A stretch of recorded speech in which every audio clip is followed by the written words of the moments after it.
আজকে বাংলাদেশের যে পরিস্থিতি, আমাদের ভিতরে ইমান চোট ঢুকছে, এখন ইমান বেচা কিনা হচ্ছে।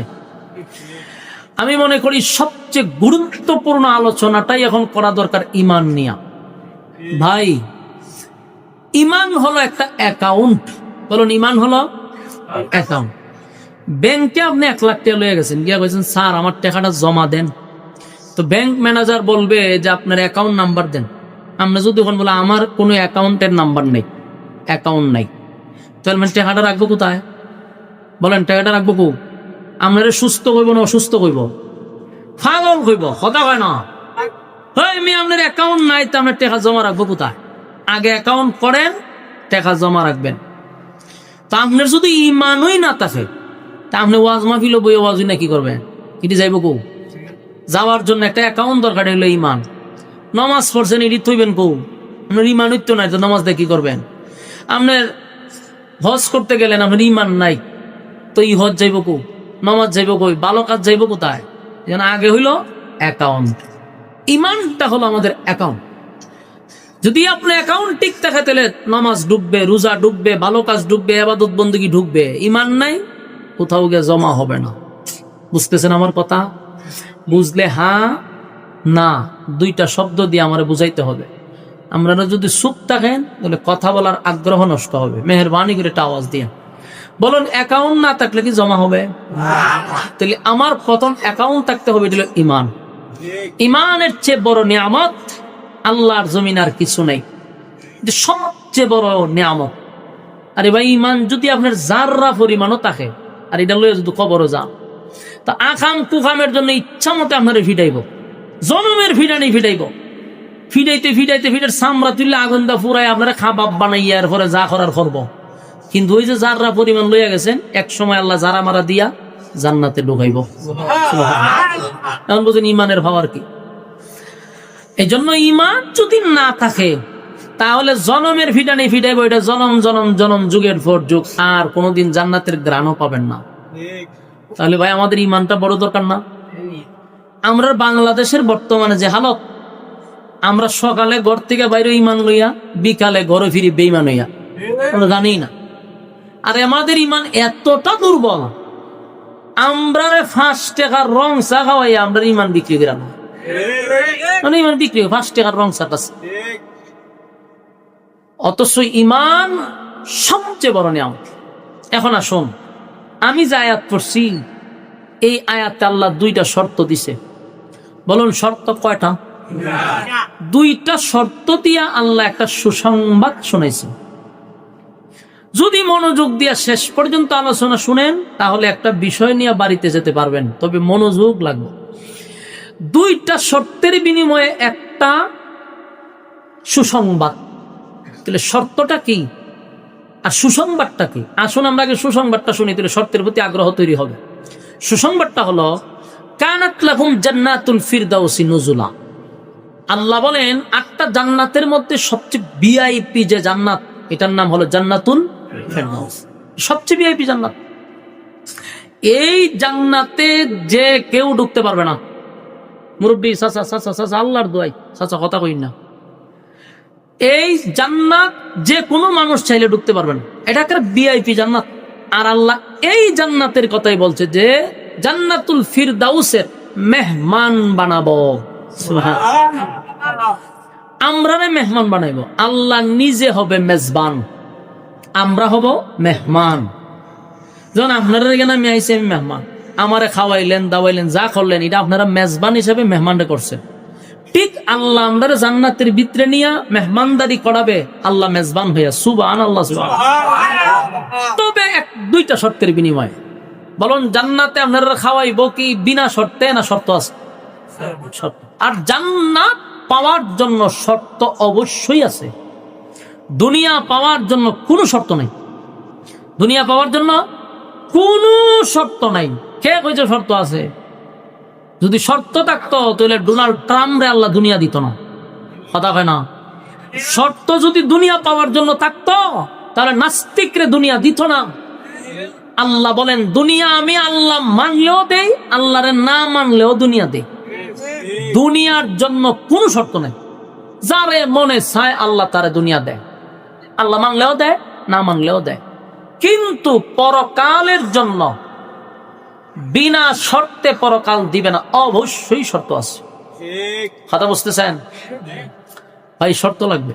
তাহলে প্রথম দুইটা শর্ত, এক নম্বর ইন্নাল্লাযীনা আমানু, এক নম্বর হলো তোমরা ঈমান আনো। এক নম্বর দেখছেন, শর্তের প্রথমে ঈমান। ওয়া আমিলুস সালিহাত, দুই নম্বর তোমরা নেক আমল করো।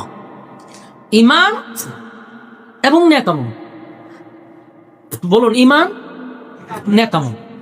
ঈমান আর নেক আমল লইয়া যদি আমরা কবরে যাই, আল্লাহ হয় কানাত লাহুম জান্নাতুল ফিরদাউসি নুজুলা, আমি দুই শর্তের বিনিময়ে জান্নাত দিব, তাও ভিআইপি জান্নাত। এতক্ষণের আলোচনায় আপনারা কইবেন হুজুর শর্ত খুব সোজা, একবারে ফানির মতো। আমরা যারা বসছি সবাই বেঈমান না ঈমানদার? তাহলে এতক্ষণের আলোচনায় কি বুঝলেন? দুই শর্তের বিনিময়ে ফেরদাউস পাবো। আপনারা কি সবাই ঈমানদার? মা আওয়াজে বোঝা যায় বেঈমান আছে কেন? তোমাতে আওয়াজ না আপনারা দৌড়া খাইবেন। বলেন ঈমানদার না বেঈমান? ঈমানদার। মাইকের আওয়াজ যেই পর্যন্ত যাইতেছে হেরার কাছে হেরাও ঈমানদার। আমি বক্তাও দাবি ঈমানদার, শ্রোতারও দাবি ঈমানদার, নেতারও দাবি ঈমানদার, কর্মীরও দাবি ঈমানদার। তাহলে আপনারা মনে মনে ভাবতেছেন তো খুব সোজা হুজুর, দুই শর্তের এক শর্ত আমাদের মধ্যে আছে, আমরা ঈমানদার। ঈমানদারের দাবির বেলায় সবাই তো ঈমানদার, দাবির বেলায় সবাই। আপনারা গ্রামের নাম হইল কালামপুর। কালামপুর এমন লোক আসেনি যে জীবনে ঈদের নামাজও পড়ে না? আছে? কথায় বোঝা যায় বেশি একটা নাই। ঈদের নামাজও পড়ে না, মানে নাম্বার ওয়ান বেনামাজি। জুম্মা তো নাই, এমনকি দুইটা ঈদ নামাজও পড়ে না, এরকম বেনামাজি আসেনি?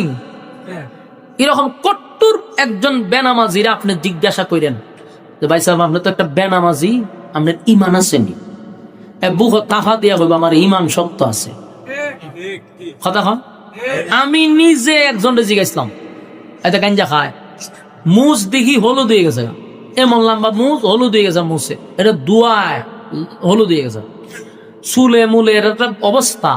জিজ্ঞাসলাম এই যে খান ঈমান আসেনি? হ্যাঁ ঈমান আসেনি মানে? বেড়া খুব কেঁপে উঠছে। খাইলে কি হয়েছে? ঈমান শক্ত আছে। আমি ঈমান কি এটি খাইয়া শক্ত করেন? ঈমানদার যে হে বুক তাফা দিয়া কইছে, গাঞ্জা খাইলে কি হয়েছে? তার ঈমান বলে আছে। তো বেনামাজির আপনি জিগাই নেও কইব আমার ঈমান আছে। সুদকুর আছে না আপনার এলাকা? সুদের টাকা লাগায় এরকম সুদকুর আপনি জিগায়েন যে আপনি ঈমানদার না বেঈমান? জিন্দিগিতে নিজের বেঈমান দাবি করবে না। কথা কানা দিই, সে কি বলবে? ঈমানদার। সুদ খেলে কি হয়েছে? আমার ঈমান আছে। ঘুষ খেলে কি? আমার ঈমান আছে। সাদাবাজি করে কি হয়েছে? আমার ঈমান আছে। টেন্ডারবাজি করলে কি হয়েছে? ঈমান আছে। মানুষের জায়গা দখল করে কি হয়েছে? আমার ঈমান আছে। তাহলে দাবির বেলায় সবাই নিজেকে ঈমানদার দাবি করে, কেউ নিজের বেঈমান দাবি করে না। বলুন তো দেখি, দাবি দিয়া জান্নাত পাওয়া যাবে না কাজের বেলায় ঈমানদার হতে হবে? কাজের বেলায় নিজের ঈমানদার দাবি করতে হবে। তাহলে দাবির বেলায় সবাই ঈমানদার। আল্লাহ না করুক যদি ঈমান মাফার কোন মেশিন থাকতো, হ্যাঁ, জ্বর মাফার একটা মেশিন আছে, এটা নাম হলো থার্মোমিটার। এটা ঢুকায় কোন না জানেনি? বগলের নিচে, ঠিক এখানে আমরা ঢুকাই দেয়, ঢুকাইয়া কতক্ষণ পরে বাইর করে 160। তাহলে জ্বর দেখা যায় না, ছোঁয়া যায় না, কিন্তু পয়েন্ট উঠে যে আপনার জ্বর 160 আছে, 103 আছে। যদি আল্লাহ এরকম থার্মোমিটার বানাইতো, ঈমান মাফার থার্মোমিটার, বক্তায়ও ধরা খাইতো, শ্রোতায়ও ধরা খাইতো, ফিরও ধরা খাইতো, মুরিদও ধরা খাইতো, নেতায়ও ধরা খাইতো, কর্মীরাও ধরা খাইতো। বাস্তব না বাস্তব? বক্তায় যে ওয়াজ করতে হইতো, ওয়াজ করবেন পরে আগে বগলের নিচে আলগি দেয়, আলগি দিলে আমার ঢুকাই দিত একটা থার্মোমিটার, ঢুকাই হয়তো একটু সময় হারাইতে সহ্য ধরে হারাইতে ঠান্ডা বের করে তো ঈমান দি জিরো। আপনি কি ওয়াজ করবেন? বাড়ির যায় ঠিক নেই। ফির সাবাইছে মুরিদ করতে হয়তো হুজুর মুরিদ করবেন পরে আগে বগলের নিচে আলগি দেন, ফিরের মিটার দাম মাইপা দেখতো ঈমান জিরো, হয়তো মুরিদ করা লাগতো না, মান সম্মান লইয়া বাঁচেন। নেতায় যদি হয়তো আমার চরিত্র ফুলের চেয়ে পবিত্র বলে আঁকলে তুলছ, আল্লাহ মাইস্তা হল্লামা, মিটার ঢুকাইয়া দিয়ে হয়তো তোর দি ঈমান জিরো, কি এর তুই পবিত্র, মায়ের খাবার আগে গেছত নেই, কতক্ষণ ঠিক নেই? তাহলে সব শ্রেণীর মানুষ ধরা পড়তো যদি ইমান মাফার মিশিং থাকতো। আর তখন গাঞ্জা করে ইমান দাবি করতো না, সুদ করে ইমান দাবি করতো না, জানা করেও করতো না, বেনামাজিও ইমানদার দাবি করতো না। দাবি করলেই বগলের নিচে ডুবাই দিত মিশে, ঠিক নেই? কিন্তু এখন দাবি করে কেন? হে জানে আমি সুদ কাইলি করেছে, আমার ইমানদের নাই, এটা হে জানবো কেমনে? দাবির বেলায় তো আমি খুব শক্ত। দাবির বেলায় যখন হুজুরে কয় আমার ইমান আছে, সুদ করে কয় আমারও ইমান আছে। বাস্তব না বাস্তব? এখন নিজের যদি আপনি ইমানদার দাবি করেন, তাহলে লিখে রাখেন ইমানদারের উপরে ইমানই পরীক্ষা হবে। আপনার কি তা মনে হয় আমার কথাটা ফাও হয়েছি? আমি আওয়াজে বোঝা যায়। বলুন ইমানদারের উপরে কি হবে? ইমানের পরীক্ষা হবে। ভাই সাহেব, ইমানের পরীক্ষা ছাড়া আল্লাহ জান্নাত দিবে না। পরীক্ষা আপনার রেজাল্ট ভালো করতে হবে। দুনিয়াটা হলো একটা পরীক্ষার হল। এখানে আমরা মূলত ফাড়াইছি একটা পরীক্ষা দিবালে অল্প সময়, ক্ষণস্থায়ী দুনিয়া, 60 বছর 70 বছর। পরকালের এই বছরটারে মাত্র কয়েক ঘন্টা সময়। যেমন আমরা কলেজ ভার্সিটি মাদ্রাসায় পরীক্ষা দিই, সময় দেয় 3 ঘন্টা। আল্লাহ দুনিয়া নামক জায়গা পাঠাইছি হায়াত দিয়া, এটাও পরকালের 3 ঘন্টা। ওই এর ভিতরে পরীক্ষা দিয়া শেষ করতে হবে। পরীক্ষার যেমন হলের ভিতরে সময় শেষ হলে আর কোন ছাত্রকে ক্লাসে বসতে দেয় না। আল্লাহ হয় যেদিন তোর পরীক্ষার সময় শেষ, দুনিয়ায় 1 সেকেন্ডও তোরে থাকতে দিব না। তাহলে পরীক্ষা দিব দুনিয়ায়, রেজাল্ট আউট হবে পরকালে। বলুন রেজাল্ট কোথায়? পরকালে। পরীক্ষা দুনিয়া। এই জন্য আল্লাহ বলেন পরীক্ষা হবে দুনিয়ায়। আর ইমান যদি নিজেকে দাবি করো, ইমান আনো ওই সমস্ত মানুষদের মতো, আমরার মতো ইমান না। আল্লাহ বলছে ওই সমস্ত মানুষ, আমিনু কামা আমানান নাস। আল্লাহ নিজে বলতেছে আমিনু কামা আমানান নাস, ইমান আনো ওই মানুষদের মতো। প্রশ্ন হলো ওই মানুষ কারা? আমিনু কামা আমানান নাস, ইমান আনো ওই মানুষদের মতো। ওই মানুষ বলতে আল্লাহ সাহাবায়ে কেরামদেরকে বুঝাইলেন, অথবা যারা ইমানের পরীক্ষায় উত্তীর্ণ হয়েছে আল্লাহ তাদেরকে বুঝাইছেন আমিনু কামা আমানান নাস। এই ইমান আনো ওই মানুষদের মতো। আমার যুবক ভাইরা, মুরব্বী বাবারা, প্রতিটা কথা আপনার দিলের কান লাগাইয়া শুনবেন এবং নিজের ইমানের সাথে এটা মিলাইবেন। আল্লাহ তো বলছে ইমান আনো রে কাদের মতো? যারা ইমানের পরীক্ষায় উত্তীর্ণ হয়েছে তাদের মতো ইমান আনো। আমিনু কামা আমানান নাস, এর ব্যাখ্যা শুধু সাহাবায়ে কেরাম হবে এমনটা না। মনোযোগ দিয়ে শুনেন, আমিনু কামা আমানান নাস। আমি ওয়াজের শুরু থেকে আপনাদেরকে বলতেছি, মনোযোগ দিয়া শুনেন, নাইলে বুঝবেন না। ইমানের আলোচনা দিলের কান লাগায় শুন। ডাইনে বামে মন নিয়ে না, আমারও মন দিয়ে আওয়াজ করতে দেন, মাঝখানে বামার ঢুকেন না। আমিনু কামা আমানান নাস, ইমান আনো ওই মানুষদের মতো। আমাদের কথা কেন বললেন না? কারণ আমরা তো সুদ খায়াও নিজের ইমানদার দাবি করি, ঘুষ খাওয়ার পরও নিজের ইমানদার দাবি করি, বেনামাজি রে বছর একবার নামাজও পড়ে না, এই লোকটাও নিজের ইমানদার দাবি করে। সবাই ইমানের দাবিদার।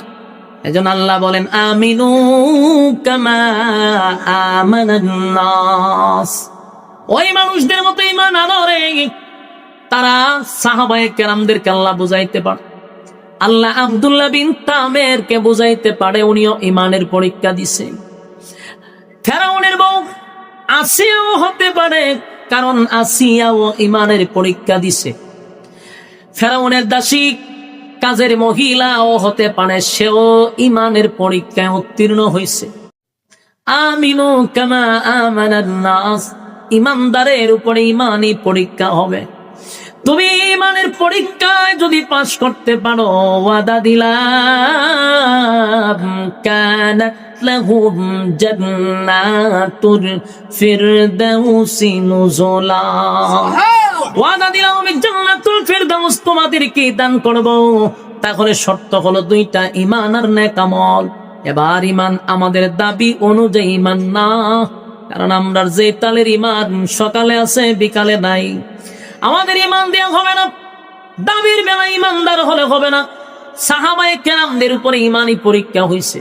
আর আল্লাহ মানুষকে পরীক্ষা নিবে এটা 100%। কাউরে মালিক গরিব বানাইয়া পরীক্ষা নেয়, গরিব বানাইয়া পরীক্ষা নেয়। যে গরিব বুঝতে হবে এটা আমার সাবজেক্ট, আমার এই গরিবী হালতে আমার মালিক পরীক্ষা নিবে, তাই আমার এই সাবজেক্টে পাশ করতে হবে। আবার কাউরে মালিক ধনী বানাইয়া ধনী বানাইয়া ধনী বানাইয়া পরীক্ষা নিবে। এত ধনী বানাবে যে তার টাকার কোনো অভাব নাই। দেশে কয়েকটা বাড়ি করছে, গুলশান বনানী সহ বাড়ি গাড়ি করে হুতায় আলাইছে। বাংলাদেশের বাড়ি হয় না রে, কানাডায় বাড়ি বানাইছে, বেগম পাড়ায় বাড়ি বানাইছে। এরপরও হয় না, সুইস ব্যাংকে টাকা জমা রাখছে। এত টাকা জমার পরেও মানুষের জায়গা দখল করে, বিভিন্ন জায়গা মানুষের, গরিব মানুষের উপরে জুলুম করে জায়গা দখল করে। আল্লাহ হয় তোরে ধনী বানাইছি বান্দা, এটা তোর সাবজেক্ট, ধনী বানাইও আমি পরীক্ষা নেই।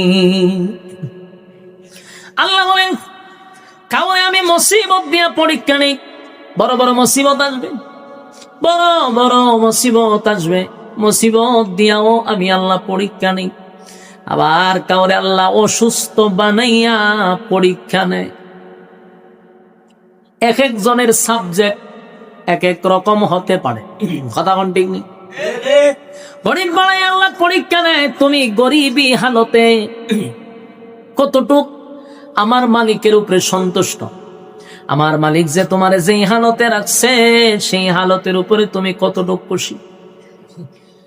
আমার মালিক যে তোমার যতটুক দিছে তার শুকরিয়া আদায় তুমি করো কিনা, মালিক কিন্তু ফলো করে।